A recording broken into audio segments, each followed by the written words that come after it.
क्या आप एक ऐसे देश के बारे में जानते हैं जहां दिन में 23 घंटे तक सूरज दादा रोशनी बिखेरते हैं और इस देश में बच्चा पैदा करने पर दिए जाते हैं 9 लाख रुपए। एक ऐसा देश जहां के लोग हर साल 12 किलो कॉफी कटक जाते हैं और इस देश में बच्चों को 7 साल से पहले स्कूल में एडमिशन नहीं दिया जाता है और 1 लाख से ज्यादा झीलों का मालिक है ये देश। खाने से लेकर शॉपिंग, इतिहास, संस्कृति से भरपूर है ये और यहाँ के युवा जितने पढ़े लिखे हैं उतने ही मजाकिया भी हैं। इस देश में आप यकीन नहीं करोगे लेकिन मच्छर मारो प्रतियोगिता होती है और यहाँ दी जाती है बीबी के वजन की बियर। अगर आप कंपटीशन जीतते हो तो फिर क्या है, बढ़िया बीबी के वजन की बियर पियो। जी हाँ दोस्तों, हम बात कर रहे हैं फिनलैंड की। तो चलिए फिर एक साथ चलते हैं फिनलैंड के सुहाने सफर पर। लेकिन हाँ, वीडियो में आगे बढ़ने से पहले हमारे चैनल को सब्सक्राइब करके बेल आइकन जरूर दबा दीजिएगा। दोस्तों, पश्चिम में स्वीडन, पूर्व में रूस, उत्तर में नॉर्वे, सीमाओं से घिरा हुआ फिनलैंड एक नॉर्डिक देश है जो न सिर्फ सबसे crime free, highest literacy rate, खुशहाल देशों में शुमार है बल्कि यहाँ पे सुकून भी आपको हर कोने में फैला हुआ मिल जाएगा। सुकून मतलब अच्छा वाला। 3,38,455 स्क्वायर किलोमीटर में फैले फिनलैंड में 56 लाख लोगों से ज्यादा लोग यहाँ पे देखने को मिल जाएंगे। यानी कि आपको यहाँ पे प्रति वर्ग किलोमीटर में ज्यादा नहीं 16 से 17 लोगों की चहलकदमी ही मिलेगी। और फिनलैंड की आबादी में सबसे ज्यादा हिस्सेदारी रखते हैं क्रिश्चियन, उसके बाद हिंदू, मुस्लिम, बौद्ध, यहूदी धर्म जैसे रिलीजन्स भी देश की संस्कृति, कल्चर को निखारने का काम कर रहे हैं। फिनलैंड उन देशों में काउंट किया जाता है जहाँ पॉपुलेशन डिक्लाइनिंग की समस्या तेजी से पैर पसार रही है। बाकी देशों में पॉपुलेशन बढ़ती जा रही है लेकिन यहाँ पे कम होती जा रही है, क्योंकि हो क्या रहा है कि यहाँ के युवा फैमिली बढ़ाने से ज्यादा पढ़ाई लिखाई और फ्यूचर पर फोकस रखते हैं। इसीलिए सरकार कपल्स को मोटिवेट करने के लिए इन्हें बच्चे के जन्म पर 10,000 यूरोज भी देती है। सरकार कहती है कि बच्चे पैदा करो और पैसे ले जाओ, जो कि भारतीय रुपयों में 9 लाख के आंकड़े को भी पार कर जाता है। यानी कि बच्चा पैदा करने पे 9 लाख रुपए मिलते हैं यहाँ। और फिनलैंड के लोगों को दुनिया के सबसे खुशगवार लोगों में शुमार किया जाता है, क्योंकि यहाँ मेडिकल से लेकर स्टडी तक सब कुछ फ्री में अवेलेबल है। और क्या, और यही वजह है कि फिनलैंड वासी खूब मन लगाकर, दिल लगाकर पढ़ाई लिखाई करते हैं और इन्होंने देश के लिटरेसी रेट को 90% से भी ऊपर पहुंचा दिया है। तभी तो देश दिन दुगनी रात चौगनी तरक्की कर रहा है। अब वैसे पढ़ाई लिखाई की बात चल रही है तो आपको बता दें कि जिस तरह से हमारे भारत देश में बच्चे के 3 साल होने पर ही ना उसे पढ़ाई लिखाई में झोंक दिया जाता है, किताबों का बोझ डाल दिया जाता है, लेकिन फिनलैंड में ऐसा नहीं है। फिनलैंड में 7 साल के बच्चे को ही एडमिशन दिया जाता है, बाकी 7 साल तक बच्चे मजे करो जिंदगी के। और इसके पीछे का रीजन बताया जाता है कि 7 साल तक बच्चों की ग्रोइंग एज होती है जो उसे अपने फैमिली, अपने दोस्तों के साथ एंजॉय करनी चाहिए। काश हमारे यहाँ भी ऐसा होता है ना, मजा आ जाता। वैसे फ्री में आप यहाँ पे बियर का भी मजा चख सकते हैं, लेकिन इसके लिए आपको अपनी वाइफ को उठाकर कंपटीशन में विनर का टाइटल हासिल करना होगा। जी हाँ, यहाँ पे वाइफ कैरिंग चैंपियनशिप होती है, जैसे कि दम लगा के हैसा मूवी में था ना, एग्जैक्टली वैसा ही। और जो विनर घोषित होता है उसे उसकी वाइफ के वजन के अकॉर्डिंग बियर दी जाती है। फिनलैंड में काफी सारी एक्टिविटीज होती रहती है जिनसे देश भर में रौनक की महफिल सजी रहती है, जैसे की एक मॉस्किटो किलिंग कॉम्पिटिशन होता है। सोचो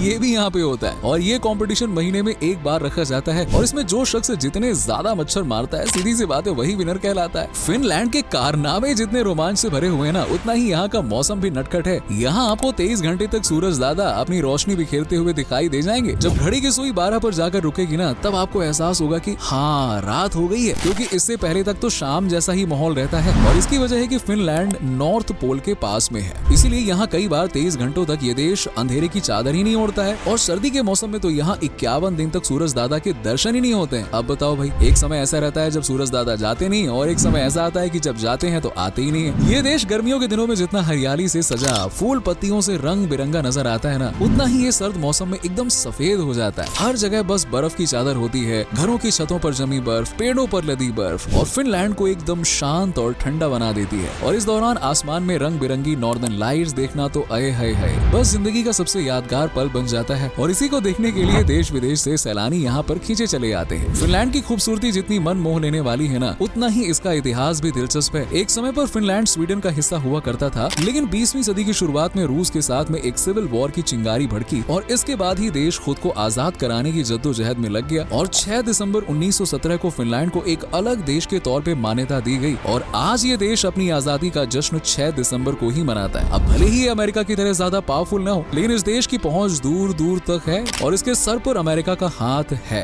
कैसे? चलिए मैं आपको बताता हूँ। दरअसल कुछ समय पहले फिनलैंड नाटो का 31वां सदस्य बना, यानी कि अगर किसी देश ने फिनलैंड पर नजर डाली तो उसे पहले अमेरिका जैसे ताकतवर देश से निपटना होगा। और इस देश के लोगों को सबसे मजेदार और खुश मिजाज लोगों में शुमार किया जाता है। अगर आप कुछ देर इनके पास बैठ गए ना, तो समझिए कि आपका हंसा हंसा के पेट दर्द करा देंगे ये लोग। और फिनलैंड वासियों की एक और खास बात ये होती है कि ये किसी से जलन, कपट और ऐसी भावना रखते ही नहीं है। इनका मोटिव खुद को खुश रखने का का होता है, साथ ही साथ दूसरों के चेहरे को खिलखिलाते हुए देखना होता है। खुद खुश रहो, दूसरों को खुश रखो, इससे अच्छी बात और क्या ही हो सकती है। इसीलिए 2019 में इसे सबसे हैप्पीएस्ट कंट्री का टाइटल भी दिया गया था। फिनलैंड की 86% आबादी शहरों में मॉडर्न लाइफ गुजारती है, जबकि आज भी लगभग 14% जनसंख्या गाँव में रहकर सिंपल सादा जिंदगी गुजारना पसंद करती है। और इन्हीं लोगों की वजह से देश के एग्रीकल्चर सेक्टर को भी बढ़ावा मिलता है, जिनमें दूध, अंडे और दालें, आलू और मीट सबसे ज्यादा प्रोड्यूस किया जाता है। इसके अलावा देश की इकोनॉमी मैन्युफैक्चरिंग, माइनिंग और टूरिज्म की मेहरबानी से दिन ब दिन उछाल ही मारती जा रही है। इसीलिए इस देश में ना तो मेहनत करने वालों की कमी है और ना ही मेहनत से कमाए जाने वाले पैसों की। वैसे इस देश में झीलों की भी कमी आपको देखने के लिए नहीं मिलेगी, बल्कि फिनलैंड का निकनेम तो हजारों झीलों की भूमि पर ही है। यहाँ करीबन 1,88,000 से ज्यादा तो झीलें मौजूद हैं और इन झीलों का एक बड़ा हिस्सा व्हाइट सिटी कहलाए जाने वाली राजधानी शहर हेलसिंकी में है। शहर हो या देश, यहाँ कानून का पालन बहुत ही सख्ती से किया जाता है, इसीलिए यहाँ करप्शन की बू नहीं फैली हुई है। यहाँ ऐसा नहीं होता कि पैसे दिया काम हो जाए, नहीं नहीं नहीं नहीं नहीं। ये एक क्राइम फ्री कंट्री कहा जा सकता है, इसीलिए तो इसे दुनिया के सबसे 9 सेफेस्ट देशों में शुमार किया जाता है। फिनलैंड की तरक्की का राज यहाँ की महिलाएं हैं, जिन्हें ये देश आदमियों के मुकाबले कुछ ज्यादा ही अधिकार देता है। बल्कि फिनलैंड यूरोप का पहला ऐसा देश है जिसने महिलाओं को वोट डालने का अधिकार दिया, और ये यादगार साल था 1906। अब भाई, जिस देश में महिलाओं को इतना सम्मान दिया जाता है, वो देश भला पीछे कैसे रह सकता है। लेकिन यहाँ एक चीज में पीछे रहना फायदे का सौदा है, और वो है ड्राइविंग। जी हाँ, इस देश में तेज गाड़ी चलाने वालों का चालान काट दिया जाता है, और चालान भी कोई 100 या 200 का नहीं, बल्कि अच्छा खासा काटा जाता है। और ये डिपेंड होता है कि आपकी सैलरी कितनी है। अगर आप मोटी रकम कमा रहे हैं तो चालान में भी आपको मोटी रकम ही जेब से निकाल कर देनी होगी, मतलब मोटा जेब तो मोटा कटेगा भी। और रूल्स के अकॉर्डिंग अगर आप यहाँ बिल्ली के नाखून काटते हैं तो भी आपको फाइन भरना पड़ सकता है, क्योंकि यहाँ बिल्ली के नाखून काटने पर मनाही है। अगर घड़ी रात के 9 बजे का इशारा कर दे तो आप यहाँ अल्कोहल नहीं खरीद सकते, लेकिन हाँ, पब्स, क्लब्स में अल्कोहल खरीदना पीना पूरी तरह से लीगल। वैसे अगर आप पार्टी लवर हैं तो आपको फिनलैंड खूब जचने वाला है। यहाँ क्लब्स, सड़कें देर रात तक लोगों की चहल पहल से गुलजार रहती हैं, रौनक रहती है, और यहाँ लड़के लड़कियां जमकर रात भर पार्टी करते हैं। वैसे नाइट लाइफ के अलावा यहाँ की कॉफी का भी कोई जवाब नहीं है। सर्द मौसम में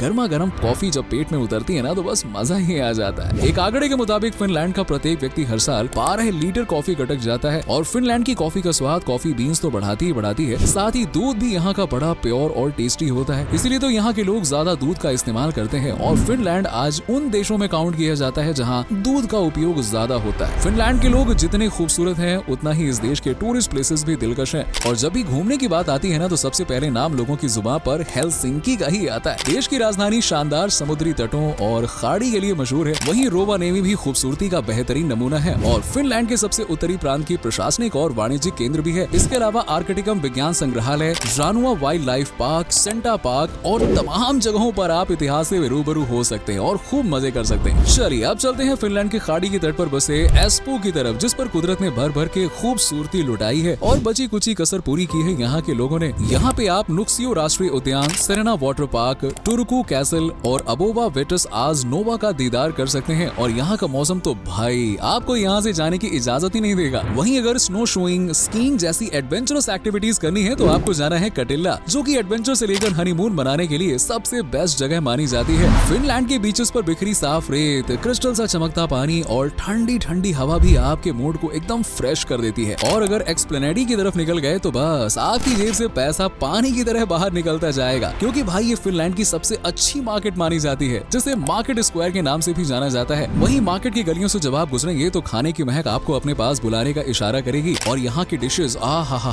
एक से बढ़कर एक हैं। करेलियन पेस्ट्री, रुइस लीपा, लेपा जुत्सो, ये तमाम डिशेज ऐसी है ना कि जो आपके मुंह में स्वाद की पोटली खोल देंगी। आप कहोगे यार खाते जाओ और खाओ, खुद को रोक नहीं पाओगे आप। दोस्तों फिनलैंड में ना एक कैंडी का राजपाट है। आप कह सकते हैं कि फिनलैंड की बड़ी आबादी के दिनों पर साल्मियाक की कैंडी ने राज कर रखा है। छोटे हो या बड़े, हर कोई इसे खाने के शौकीन है, और इसका टेस्ट भाई गजब का होता है। तो आप भी जरूर ट्राई करना। लेकिन बॉस, नेशनल स्लीप डे पर देर रात तक सोने की गलती भूल कर भी ना कर देना। हाँ, स्लीप डे समझकर सो मत जाना। इसमें जो भी शख्स देर सुबह तक सोता रहता है उसे घर वाले उठाकर पानी फेंक देते हैं, और ये पानी नदी का एकदम ठंडा ठंडा होता है। फिनलैंड में आप दुनिया के सबसे बेहतरीन स्पोर्ट्स का मजा ले सकते हैं, जैसे कि trekking, ice hockey, ice jumping, cycling, boxing जैसी तमाम चीजें आप फिनलैंड में कर सकते हैं। अब जाने का डिसाइड कर ही लिया है तो खर्चा भी बता ही देते हैं। यहाँ की करेंसी है यूरो, और पर पर्सन आपको यहाँ पे 8 से 10 दिन बिताने के लिए करीबन 1 लाख से 80,000 रुपए तक जेब में डालकर लाना होगा। बाकी आपका मजा डबल करने के लिए फिनलैंड की खूबसूरती और यहाँ के लोग हाजिर हैं ही। तो दोस्तों कैसी लगी आपको फिनलैंड की डिजिटल ट्रिप? कमेंट सेक्शन में कमेंट करके जरूर बताइएगा। वीडियो अच्छी लगी हो तो इसे लाइक करें, दोस्तों के साथ में शेयर करना ना भूलें और हमारे चैनल से जुड़े रहने के लिए चैनल को सब्सक्राइब करके बेल आइकन जरूर प्रेस कर दीजिएगा। चलिए मिलते हैं आपसे अगली वीडियो में, तब तक के लिए bye bye and take care.